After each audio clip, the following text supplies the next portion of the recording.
Really. ఇప్పుడు baby cinema టైంలో ఒక కాంట్రవర్సీ వచ్చింది. ఎవరిదో కథ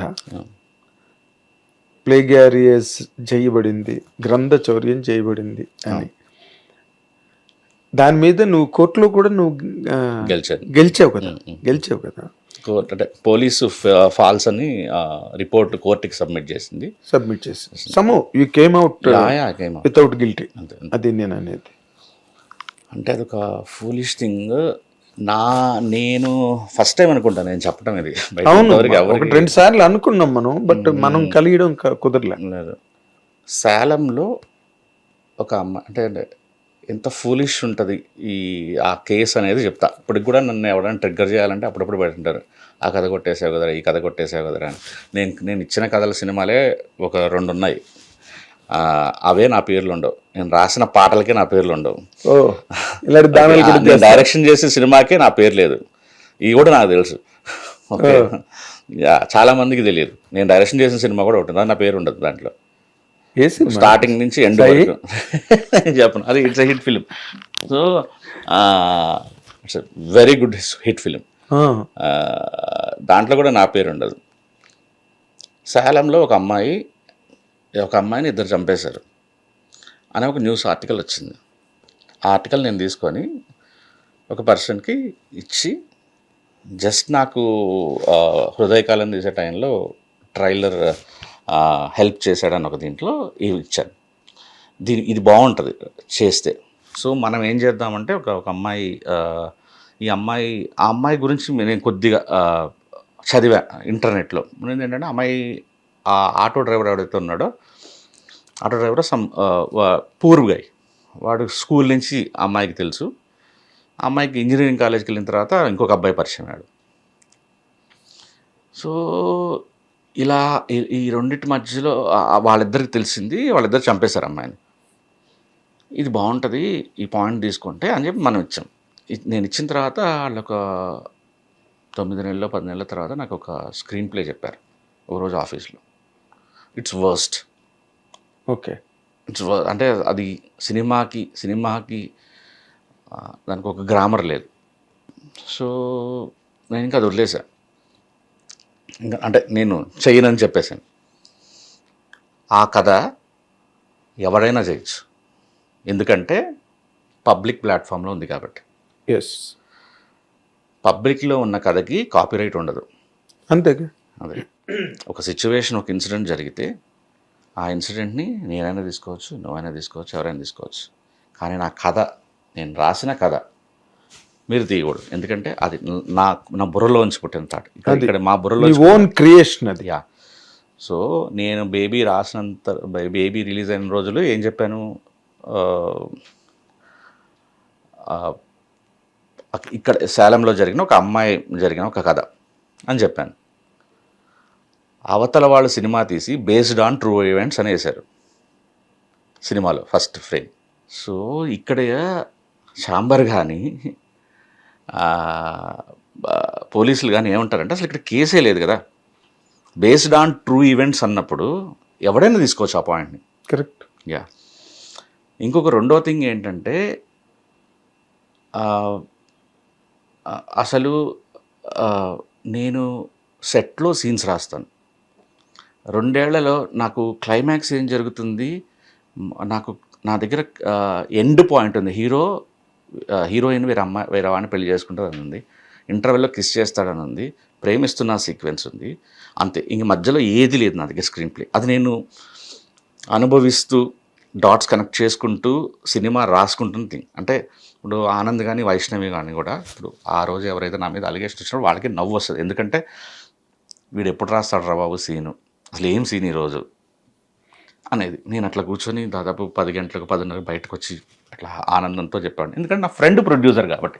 ఇప్పుడు అలాంటి పనులు చేయం. ఆ రోజుకి చాలా నేను ఎలాగైనా మంచి డైరెక్టర్ అనిపించుకోవాలని ఒక కసి మీద ఉన్నాను. సో షో వేశారు, 2 సినిమాలు.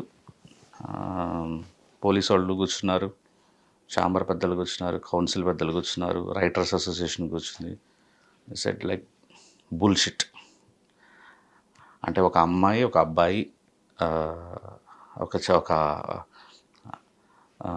అంటే ఒక ఒక ఒక ఒక పేద అబ్బాయి ఒక అమ్మాయి పెళ్లి చేసుకుంటే వాళ్ళ జీవితంలో ఒక రిచ్ ఫెలో వస్తే వాళ్ళిద్దరి మధ్య గొడవ అనేది సాజన్ దగ్గర నుంచి రంగీలా నుంచి దీనికి కాపీ రైట్ ఉండదు.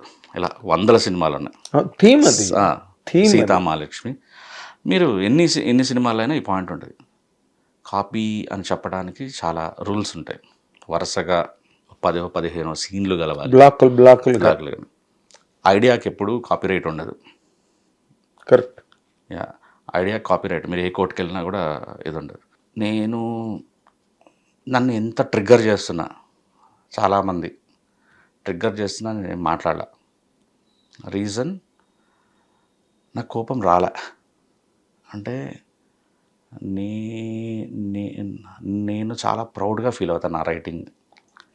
ఆ కథ ఆ అమ్మాయి చంపేసినప్పుడు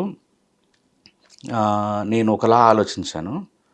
వాడెంత టాక్సిక్ ఫెలో అనేది ఆ అమ్మాయి ఒక వాయిస్ మెసేజ్ అది నన్ను మార్చింది బేబీ రాసేటప్పుడు. సో మామూలుగా మీరు ఆలోచిస్తే ఒక 10th క్లాస్ చదువుకున్న ఒకడు తర్వాత ఆటో డ్రైవర్ అయ్యాడు. ఆ అమ్మాయి ఇంకొకరిని లవ్ చేసింది అంటే ఆ అమ్మాయి చీట్ చేసింది అనుకుంటాం, ముద్ర వేస్తాం. మీరు ఆ అమ్మాయి వాడికి మాట్లాడిన తెలియని ఏజ్లో ఆ అమ్మాయి వాడితో మాట్లాడిన ఆడియో వింటే, అరే వదిలేరా, ప్లీజ్ రా, అన్నం పెడతారా, అనుకున్నారా, నీవు నా వల్ల అవ్వట్లేదురా. అమ్మాయి లిటరలీ బెగ్గింగ్ ఒక రిలేషన్షిప్లోంచి బయటికి రావడానికి. అవును. కానీ అట్ ద సేమ్ టైం ఇంకొక అబ్బాయి ఇష్టపడడం మొదలెట్టింది. సో ఇది ప్రపంచంలో జరగందా? అన్ని చోట్ల జరుగుతుంది, అన్ని చోట్ల జరిగేదే. కూడా. సో నాకు ఆ ఆడియో 45 నిమిషాలు 50 నిమిషాలు విన్నప్పుడు నాకు ఈ అమ్మాయి పర్స్పెక్టివ్లో కథ చెప్పాలి, వాడి పర్స్పెక్టివ్లో కథ చెప్పాలి, అవతలవాడి పర్స్పెక్టివ్లో కథ చెప్పాలి. సో నేను చాలా ప్రౌడ్గా రాసుకున్న కథ. నేను ఒక మనిషికి కూడా ఒక డైలాగ్ కూడా ఒకరి దగ్గర నుంచి తీసుకోలే. ఈరోజు వరకు నా కెరియర్లో రాసిన ప్రతి మాట నాదే. ప్రతి మాట హృదయకాలయం నుంచి ఈరోజు చెన్నై లవ్ స్టోరీలో స్క్రీన్ ప్లే వరకు నేను రాశానంటే నాదే, అంతే. నాకు అసిస్టెంట్స్ లేరు, రైటర్స్ ఎవ్వరు లేరు. I right by my self, అంతే. సో నాకేం కోపం రాలా. దాన్ని చూసిన జనానికి తెలుస్తుందిలే అని చెప్పేసి ఇంకా వాళ్ళకి వదిలేసాను. నేను పోలీస్ మీరు కోర్టుకి ఫాల్స్ కేసు కావాలని చేయడానికి ట్రై చేశారు. అంటే సినిమా రిలీజ్ అయిన సంవత్సరం తర్వాత కేసు పెట్టారు. కరెక్ట్. నాకు అప్పుడు తెలుసు. నువ్వు నేను మాట్లాడుకున్నాం కూడా. సినిమా రిలీజ్ అయిన 1 year తర్వాత పబ్లిక్ ప్లాట్ ఆహాలో రిలీజ్ అయిపోయి కూడా అప్పటికి 6 నెలలు 7 నెలలు అయిపోయి. ఏంటి అది మామూలు హిట్టా? అది ప్రపంచం అంతా దద్దరిల్లిపోయిన హిట్ కదా అది. పాటలు కానీ, డైలాగులు కానీ, క్యారెక్టర్లు కానీ. అదే ఇప్పుడు రుద్రవేణి సినిమా రిలీజ్ అయినప్పుడు మేము మెడ్రాస్లో ఉన్నాం. రుద్రవేణి రిలీజ్ అయినప్పుడు మాదల రంగారావు పామ్ గ్రో హోటల్లో ప్రెస్ మీట్ పెట్టి నా జనం మనం సినిమాని కాపీ కొట్టేశారు రుద్రవీణ అని చెప్పి పెద్ద ప్రెస్ మీట్, పెద్ద ఎలిగేషను జరిగింది. అప్పుడు జరిగితే నేను ఎప్పుడో ఆ తర్వాత హనీ హౌస్లోనూ ఎక్కడో బాలచంద్ర గారిని కలిసినప్పుడు ఈ టాపిక్ వచ్చింది ఆయన దగ్గర. వచ్చినప్పుడు నేను అడిగాను, దీని మీద ఎట్లా రెస్పాండ్ అవుతారండి మీరు అని. అంటే ఏంటి అది థీమ్, అది మద్యపానం ఉన్నది ఒక థీము, వరకట్నం ఉన్నది ఒక థీము, దాని మీద నీ కథ నీది, నా కథ నాది, ఎంతమంది అయినా రాసుకోవచ్చు ఆ కథ. కానీ ఇలాంటివి ఎక్కువగా తెలుగులోనే జరుగుతున్నట్టున్నాయి ఇలాంటి గొడవలు అన్నట్టు. అంటే చాలామందికి కూడా అసలు ఏది కాపీ కథ, కాపీ రైట్కి ఎలా దాని రూల్స్ ఏంటి ఇవన్నీ ఐడియా లేకపోవటం. రెండోది కూడా కొంతమందికి ఎలా ఉంటుందంటే, ఇప్పుడు నేను తీసిన ఒక సినిమాలో నాకు డైరెక్టర్తో ఫ్రిక్షన్ జరిగింది యాక్చువల్లీ. ఎలా అంటే, నేను కథ ఇచ్చాను, కథ ఇచ్చిన తర్వాత తను దానికి స్క్రీన్ ప్లే రాసుకున్నాడు, క్యారెక్టర్స్ క్రియేట్ చేశాడు. క్యారెక్టర్స్ క్రియేట్ చేసుకున్నప్పుడు రఫ్గా పర్ సపోజ్ ఇప్పుడు కలర్ ఫోటో అనేది తీసుకుందాం అనుకోండి. ఒక అమ్మాయి, ఒక నల్ల అబ్బాయి, తెల్ల అమ్మాయి, ఇద్దరు ప్రేమించుకుని వాడికి నల్లగా ఉండటం అనేది వాడికి ఆత్మన్యూన ప్రభావం. సో వాళ్ళిద్దరు బాగా ప్రేమించుకున్నారు, ఇంట్లో ఇబ్బందులు వచ్చినాయి, సూసైడ్ చేసుకోవాలనుకున్నారు. ఒక అమ్మాయి చచ్చిపోయింది, అమ్మాయి బతికింది, అబ్బాయి చచ్చిపోయాడు అవును. అని నేను ఒక కథ చెప్పాను అనుకోండి. హిట్ టీవీ యాప్, ఇందులో short news, live news, entertainment shows, movies, digital magazines తో పాటు మీ జిల్లా వార్తలను కూడా ఫ్రీగా చూడొచ్చు. ఇంకెందుకు ఆలస్యం, వెంటనే హిట్ టీవీ యాప్ ని డౌన్లోడ్ చేసుకుని ఫ్రీగా ఎంటర్టైన్మెంట్ పొందండి. Hit TV app. Hit TV app. Please download Hit TV app. Hit TV యాప్ని ఫ్రీగా డౌన్లోడ్ చేసుకొని ఎంజాయ్ చేయండి. మీకు నచ్చిన ఎంటర్టైన్మెంట్ కోసం హిట్ టీవీ యాప్ ని ఫ్రీగా డౌన్లోడ్ చేసుకుని ఎంజాయ్ చేయండి. హిట్ టీవీ యాప్ని డౌన్లోడ్ చేసుకుని ఆస్వాదించండి, ఆశీర్వదించండి. ఇంతమంది సెలబ్రిటీలు హిట్ టీవీ యాప్ ని డౌన్లోడ్ చేసుకోండి అని చెప్తున్నారంటే ఎంత మంచి యాప్ ఆలోచించండి. అమెరికా అమెరికా అమెరికా అమెరికాలో చదవాలనుకునే వాళ్ళకి విశ్వసనీయమైన పేరు మన శౌర్య కన్సల్టెన్సీ. UK లో 1 year masters. UK లో 1 year masters. 2 years work permit up to 5 years visa. Contact Saurya Consultancy. Contact 89851 89851.